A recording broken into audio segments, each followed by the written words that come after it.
नमस्कार। औद्योगिक प्रशिक्षण संस्थानों के व्यवसाय ड्रेस मेकिंग के विषय सैद्धांतिक की पाठ्यचर्या में अंकित प्रसंग ट्रेड संबंधी टूल्स एवं सहायक उपकरण पर आपको आज मैं प्रशिक्षण प्रदान करूंगी।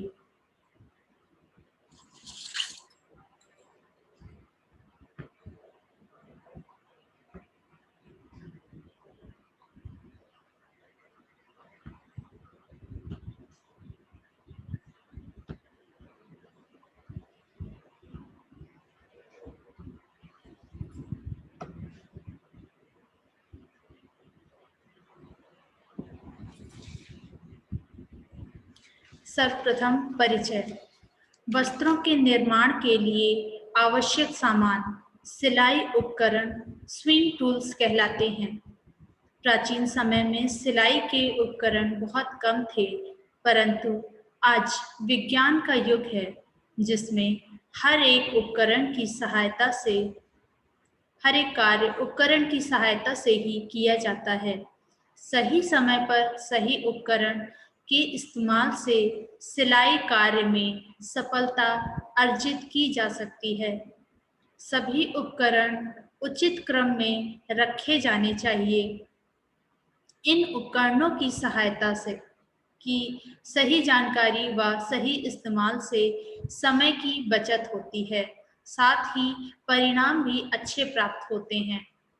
इस अध्याय में हम सिलाई कार्य में आवश्यक विभिन्न साधनों एवं उपकरणों के बारे में जानकारी प्राप्त करेंगे। वस्त्र निर्माण के लिए कई उपकरणों की आवश्यकता होती है। इन्हें निम्न प्रकार से वर्गीकृत किया जा सकता है। नाप लेने के उपकरण, ड्राफ्टिंग उपकरण, चिन्हित करने वाले उपकरण, कटिंग उपकरण, सिलाई के लिए उपकरण, फिनिशिंग उपकरण। नाप लेने के उपकरण पोशाक बनाने के लिए शरीर का नाप लेना बहुत आवश्यक है। शरीर का नाप लेने के लिए जिन उपकरणों की आवश्यकता होती है वो निम्न प्रकार से हैं। पहला, इंच टेप। यह सिलाई कार्य में प्रयुक्त होने वाला सबसे महत्वपूर्ण टूल है। यह व्यावसायिक रूप से विभिन्न आकारों में उपलब्ध होता है। सामान्यतः यह लगभग आधा इंच चौड़ा एवं 60 इंच लंबा होता है। 1 इंच में 8 सूत के निशान होते हैं। इसमें इंच एवं सेंटीमीटर साथ साथ दिए होते हैं। इंच टेप ऐसे पदार्थ का बना होना चाहिए जो तनाव व सिकुड़न का विरोध कर सके। यह प्लास्टिक, लिनन अथवा रबड़ का बना होता है। नाप लेते समय इस बात का ध्यान रखा जाना चाहिए कि इंच टेप मुड़ा ना हो। साथ ही साथ नाप देने वाला व्यक्ति भी सीधा खड़ा हो। सिलाई गेज लगभग 6 इंच लंबा यह छोटा रूलर होता है। इस गेज का प्रयोग हेम लाइनों, बटन होल आदि पर नाप लेने के लिए किया जाता है। यह गेज मुख्यतः धातु अथवा प्लास्टिक का बना होता है। रूलर यह 12 इंच से 18 इंच लंबा होता है। इस उपकरण का प्रयोग छोटी दूरियां जैसे टक्स, हेम, फेसिंग इत्यादि नापने के लिए किया जाता है। गितरी मापक टेप, इसके द्वारा भीतरी टांग का नाप लिया जाता है। इसका ऊपरी भाग प्लाईवुड का अर्धचंद्राकार आकृति का होता है। इसके ऊपरी भाग को टांग के साथ लगाकर नाप लेते हैं। इस मापक द्वारा व्यक्ति के शरीर को छूने की जरूरत नहीं होती। सीपीजी मापक टेप, इस टेप द्वारा दो तरह से नाप लिए जाते हैं। एक सीधी नाप द्वारा, जिसमें व्यक्ति के हर क्षेत्र की नाप ली जा सकती है, व दूसरा जिससे सारा ड्राफ्ट छाती के हिसाब से बनाया जाता है। Metre scale. मीटर स्केल लकड़ी, प्लास्टिक या धातु का बना होता है। कपड़े की चौड़ाई नापने एवं कपड़े या कागज पर लंबी सी लाइन बनाने के लिए भी इसका प्रयोग किया जाता है। Measuring stand. इस स्टैंड पर इंच टेप वाले निशान लगे होते हैं। लंबे वस्त्रों जैसे ओवरकोट, गाउन इत्यादि का नाप लेने के लिए इस स्टैंड का प्रयोग किया जाता है। Hard stick. यह धातु या लकड़ी की बनी होती है। इसके दोनों तरफ निशान अंकित होते हैं।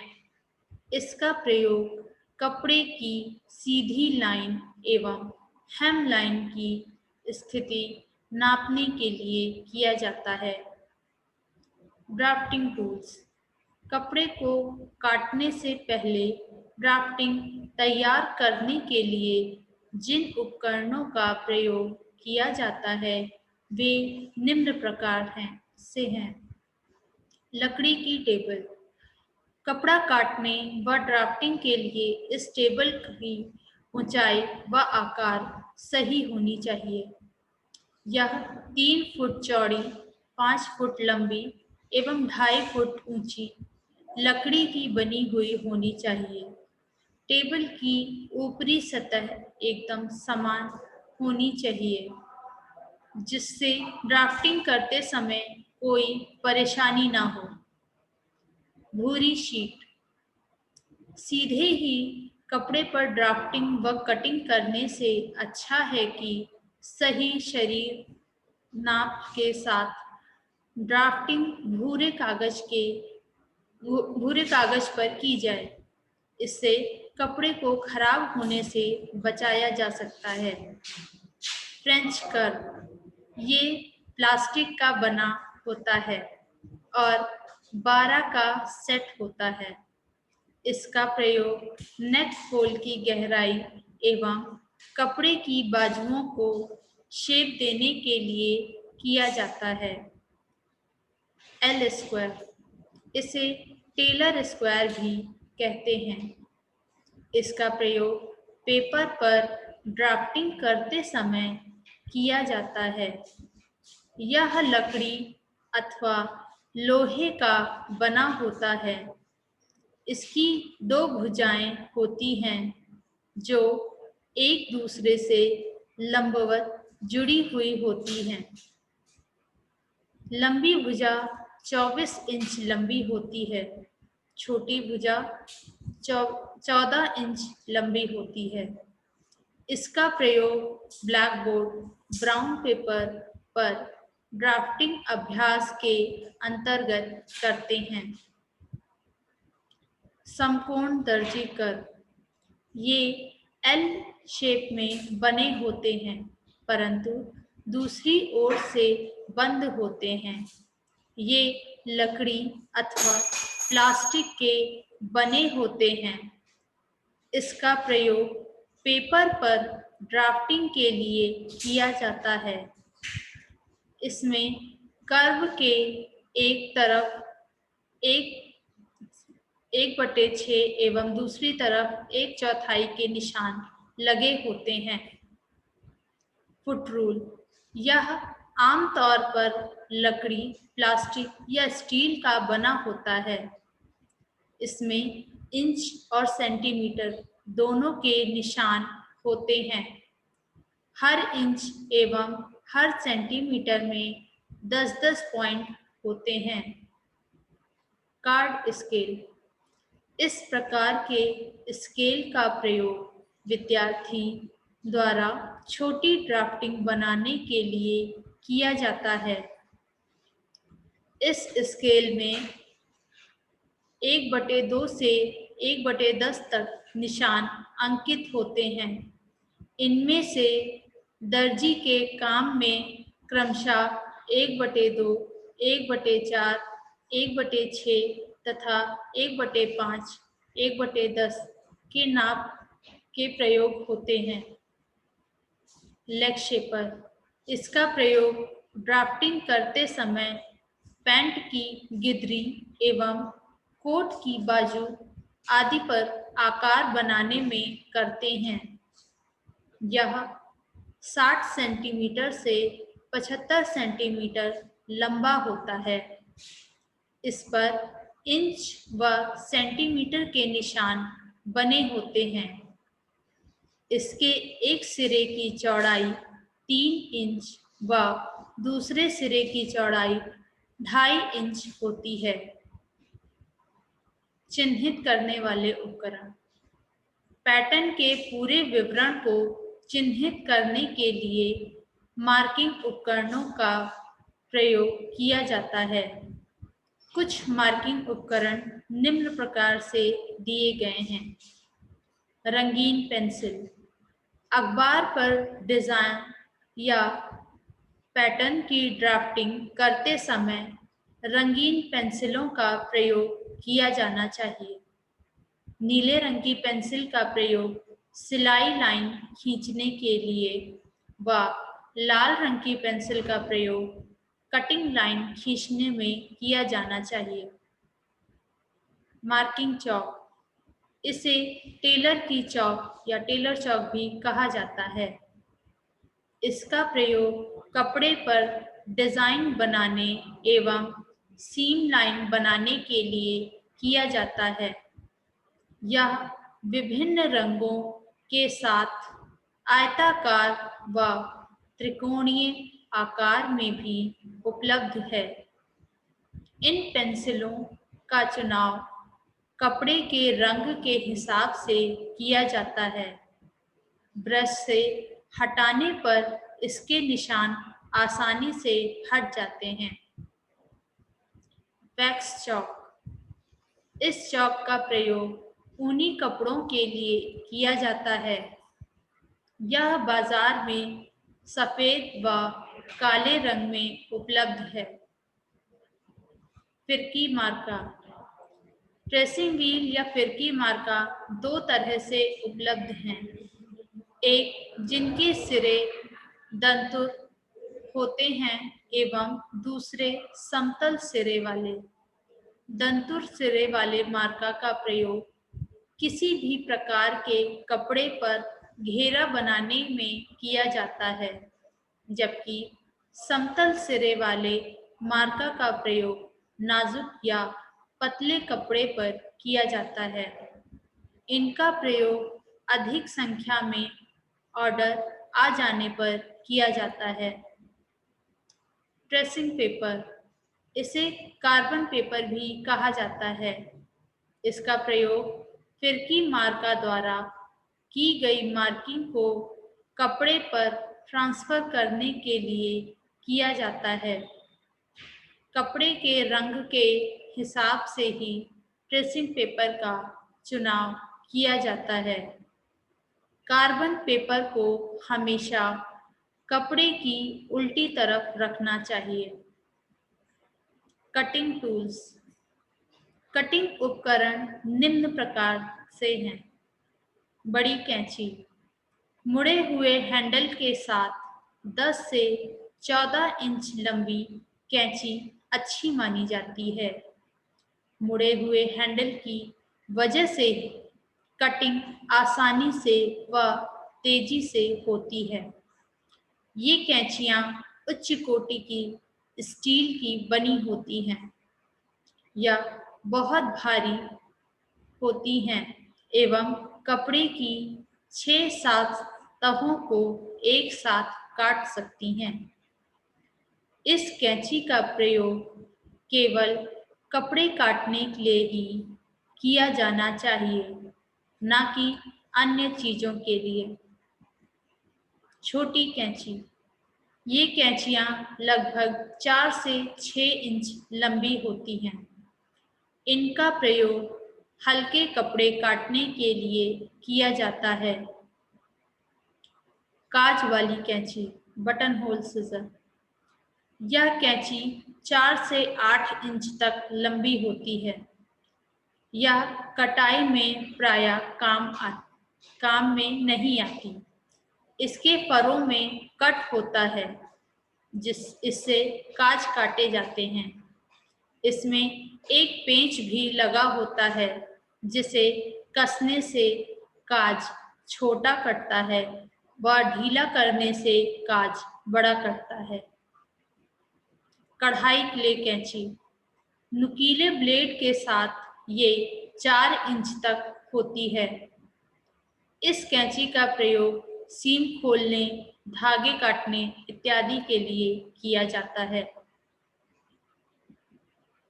सजावटी कैंची, यह कैंची 3 से 6 इंच तक लंबी होती है। इसका प्रयोग लेस, पाइपिंग आदि काटने के लिए किया जाता है। इससे कढ़ाई के धागे भी काटे जा सकते हैं। कटावदार कैंची, यह कैंची 5.5 इंच से 10.5 इंच तक में उपलब्ध है, परंतु 7.5 इंच आकार की कैंची एकदम उपयुक्त मानी जाती है। कई प्रकार के कपड़ों पर कच्ची सजावटी किनारी बनाने के लिए इस कैंची का प्रयोग किया जाता है। इस कैंची से घुमावदार कटिंग की जाती है। सजावटी किनारी बनाने के लिए इस कैंची का प्रयोग किया जाता है। इस कैंची से घुमावदार कटिंग की जा सकती है। विद्युत कैंची, इस कैंची का प्रयोग असक्षम व्यक्तियों द्वारा एवं उद्योगशालाओं में किया जाता है। यह कैंची महंगी होती है। इस कैंची की सहायता से पतले या भारी कपड़े की कटिंग की जा सकती है।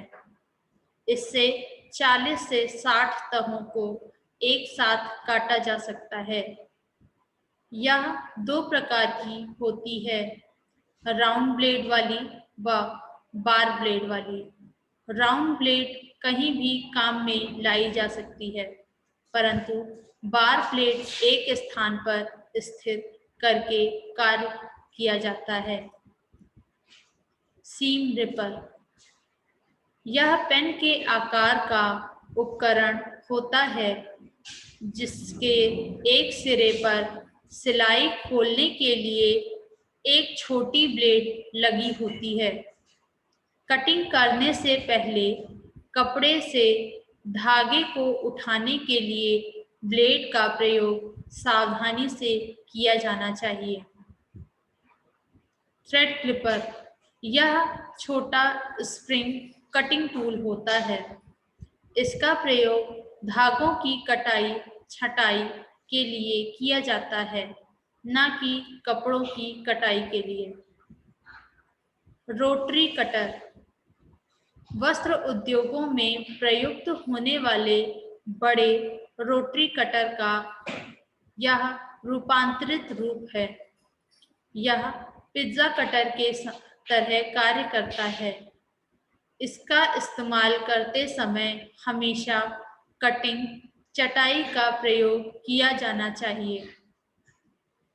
सिलाई के उपकरण, सिलाई के उपकरण निम्न प्रकार से हैं। कपड़ा, सिलाई के लिए हमेशा अच्छी गुणवत्ता वाले कपड़े का चुनाव किया जाना चाहिए। अच्छी सिलाई के लिए कपड़े की चौड़ाई, कीमत एवं भिन्न भिन्न कपड़ों के बारे में पूर्ण जानकारी होनी चाहिए। सुइयां, हमेशा अच्छी किस्म की सुइयों का इस्तेमाल सिलाई के लिए किया जाना चाहिए।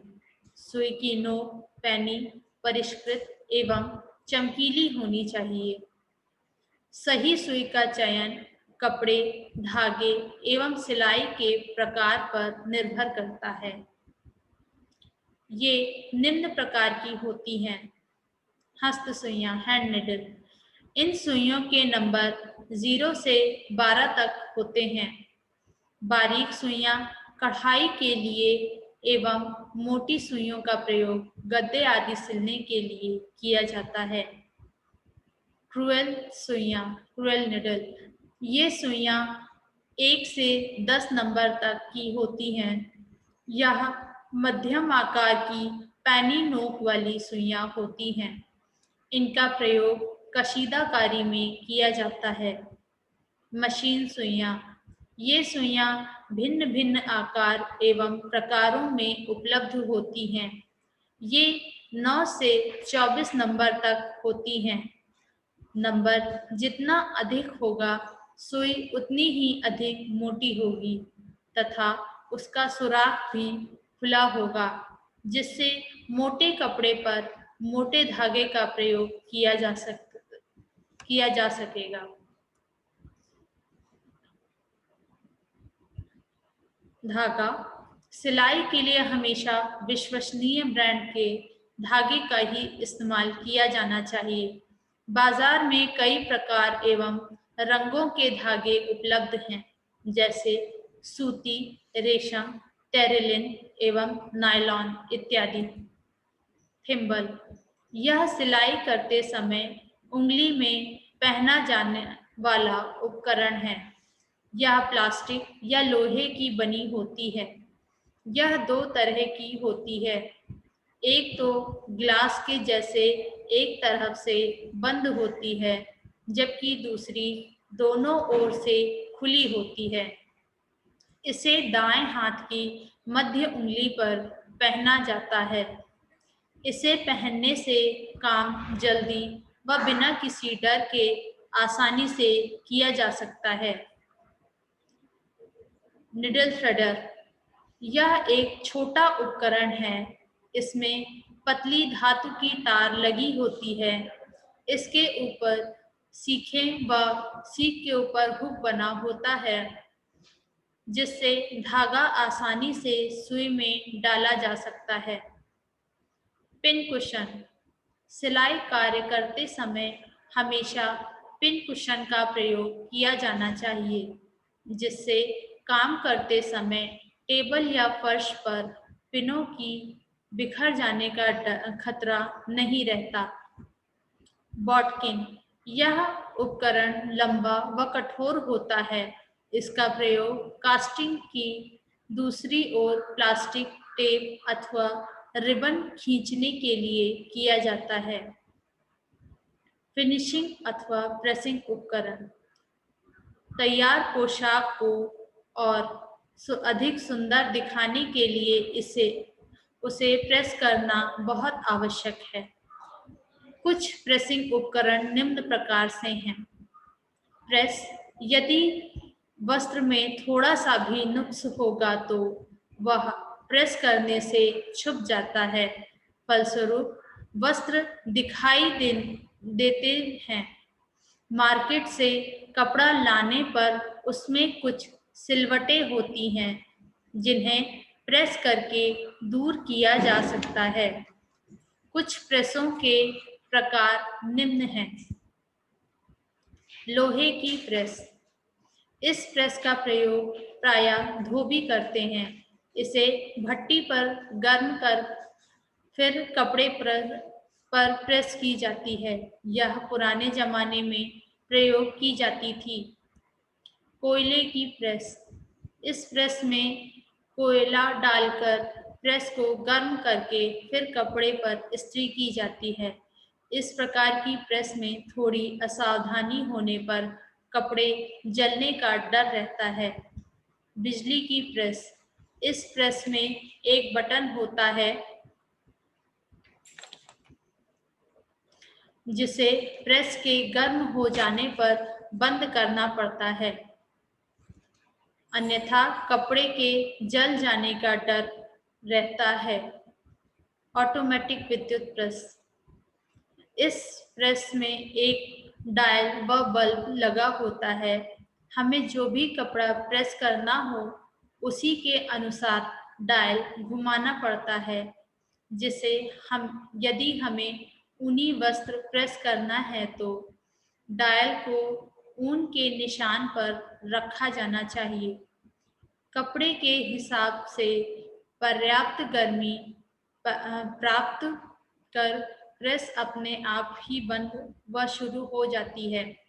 इससे कपड़े जलने का डर भी नहीं रहता। भाप बिजली वाली प्रेस। इस प्रेस में पानी संग्रह करने के लिए स्थान होता है।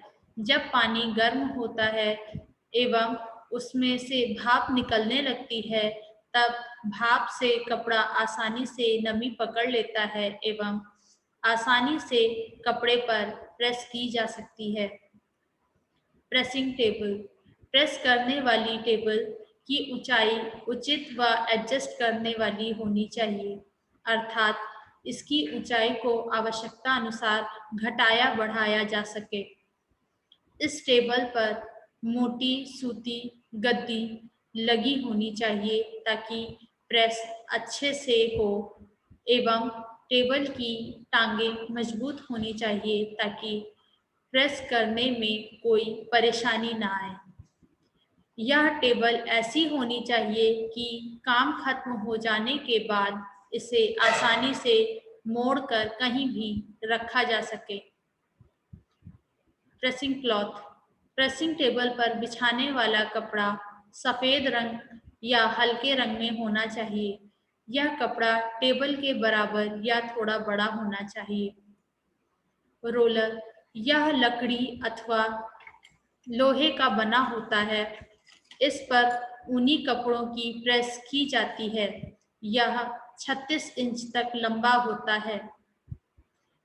Pressing stand. इस स्टैंड का प्रयोग प्रेस रखने के लिए किया जाता है। यह 36 इंच लंबा 12 इंच चौड़ा होता है।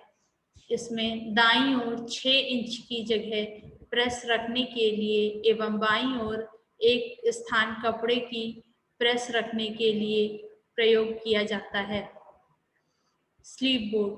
यह लगभग 20 इंच लंबा बोर्ड होता है। इसका प्रयोग आस्तीन, पैंट, कोट की बाजू इत्यादि को प्रेस करने के लिए किया जाता है। स्पंज। प्रेस करते समय स्पंज का प्रयोग कपड़े को गीला करने या नमी देने के लिए किया जाता है। इससे कपड़े को सही मात्रा में नमी प्राप्त हो जाती है एवं प्रेस में काफी सुविधा होती है। पानी का प्याला। कपड़े को प्रेस करने से पहले नमी देने के लिए पानी की आवश्यकता पड़ती है। इसलिए पानी रखने के लिए एक प्याले की जरूरत होती है। ब्रश। इसके द्वारा ऊनी कपड़ों की धूल, गंदगी आदि साफ की जाती है, फिर प्रेस की जाती है, जिससे कपड़ा नया सा लगने लगता है। सीम रोल। सीम रोल का प्रयोग लंबी सीम एवं संकरी जगहों को प्रेस करने के लिए किया जाता है। यह कठोर, लंबा, नलीदार कुशन होता है। आज मैंने ट्रेड संबंधी टूल्स एवं सहायक उपकरण पर आपको प्रशिक्षण प्रदान किया है। आशा है यह प्रशिक्षण आपको भविष्य हेतु मददगार होगा। अधिक टॉपिक पर अधिक जानकारी के लिए आप www.wikipedia.com या ड्रेस मेकिंग की थ्योरी बुक जो नीलकंठ पब्लिकेशन द्वारा प्रकाशित है उसको पढ़ सकते हैं। Thank you.